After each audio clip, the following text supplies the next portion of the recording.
of the Department of Military Veterans, in partnership with the Dr. Tlou Theophilus Cholo Foundation, today held an event to honor and celebrate the legacy of Dr. Cholo at the Freedom Park. He had spent 16 years incarcerated at Robben Island prison for his role in the attainment of the freedom for the majority of country's population, which paved the way for the inaugural democratic elections in 1994. We're now joined by senior military veteran Dr. Mavuso Msimang. Thank you so very much, Dr. Msimang, for joining us here on SABC News. You're most welcome to the show. Thank you very much for inviting me. All right, before we talk about today's commemoration event, let's talk about Tlou Theophilus and the role that he played in the fight for freedom in the country. But on the back of that, I'd really like to discuss why it is that, some are so revered and so well known and got so much, being applauded internationally, while some remain unknown, but really did fight in the same way and as vigorously as anybody else for freedom. Why is that the case? And perhaps just also talk about the role that Theophilus played. Well, I cannot really quite explain it, but it could be that because he never was a public speaker and he didn't used to have public engagements. He was not on the party, in any party function. He did his bit, came back, joined the provincial legislature in Limpopo, and lived very quietly in Soshanguve. A self-effacing person, I would say, but also really, once he was back and not being a functionary of the ANC, an office bearer, he probably would not have been attractive to people who wanted to talk about the ANC or other things. I really cannot explain it. Yeah. And do you believe that he does, though, have enough recognition? I mean, the fact that we are, talking about him now on a public platform like this on the SABC shows indeed that this is an important role that he played in the fight for freedom in this country of ours. Do you believe that there could be more in terms of commemorating and recognizing Tlou? Well, there is no doubt about it. The man is 95 years of age. Yeah. He, more than many other people, attempted many times to come into South Africa, took the risks that many of us didn't, not that we refused. But yes, he has had a very distinguished career or role in the liberation struggle. I do wish there had been more recognition, but then, a lot of people who are veterans, unless they hold official positions or they are politicians or something like that, they really do tend to remain in the background. Yes, it would have been very good. South Africans would benefit a lot to know that there was a person like him who tried to come into South Africa via Botswana. When that didn't work, tried to come by sea. When that didn't work, he flew in and eventually did come inside the country, was eventually caught and distinguished himself, handled himself exceptionally well in the face of serious torture by the thuggish South African police of the time. I'd like to talk more about, his history. I mean, we know that, he was a labor activist. He joined unions, and then through that, as many, in fact, who joined the struggle started within the unions fighting for workers, but then also going into the politics and joining the ANC. Talk to us about his journey, in terms of being a unionist, a labor activist, and then, transforming himself into, in fact, a fighter against apartheid and joining the MK, as we know. Yes, he was born in Limpopo, and when he finished his primary education, he moved over to Johannesburg. It was very difficult. He got arrested several times because you needed a permit at the time, and it expired. And if you hadn't got the job you were looking for, by the time this expired, then you would be put in prison. And he was locked up in Yeoville police station and so on. Then he did get a job which enabled him to join a union. That was in 1949. But really, it wasn't, he didn't spend much time with the union. The company that employed him, forgetting the name now, as soon as they realized that he was agitating, fighting for the rights of workers, fired him. And then he focused very much on ANC things,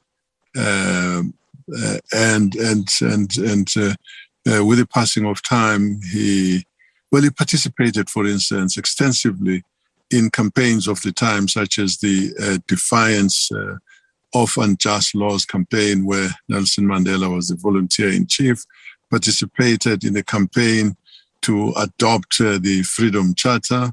He would go from place to place, and then much later he was with the ANC, up to the time when it was banned, and when after Sharpeville, when Chief Luthuli ordered a day of mourning and said people must destroy their ID documents, their DOM passes, he was one of the people who did that. So really, before he left for exile, he didn't have an active role in the trade union movement. Yes, he came into the company of people like Uriah Mukebe, who was a trade unionist, Malika,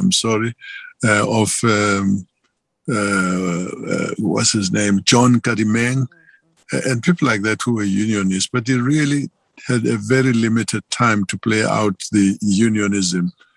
More, it appears, his involvement seemed to be a lot more involved with events that were taking place at the time, the Congress movements and so on. And I mean, I always wonder with those who did fight for our liberation, what, their views are or would have been, about where the majority of the population are today. I mean, yes, sure, there is that liberation, but, I am able to walk where I want and I don't have to walk around with a DOM pass. But the reality, Dr. Msimang, is that for the most part, the majority black are still living in poor conditions. Yes, there is a middle class, and even us as the middle class, it takes one paycheck to poverty, doesn't it? And surely that isn't what would have been envisioned by people like Dr. Tlou, for the majority black that they fought for, to still be living in these sort of conditions. I mean, what were his thoughts? I mean, when he's engaged on the plight of the majority, what are his views, especially given that he was so involved in the struggle for equality, and one can't say we've, for sure reached that level of equality? The comments that he has made of late, meaning in the last 5 years, or when corruption really set in South Africa and in the ANC, was that he was very, very disappointed. He really had not expected that things would turn out like this. As I said, he was in the provincial legislature. He might have used those platforms to talk about this thing. But if you're asking me about the state of the vast majority of people, socio-economic state, it's absolutely appalling. There must be something that didn't go right with the development strategies that were put in place by the government, which was an ANC government.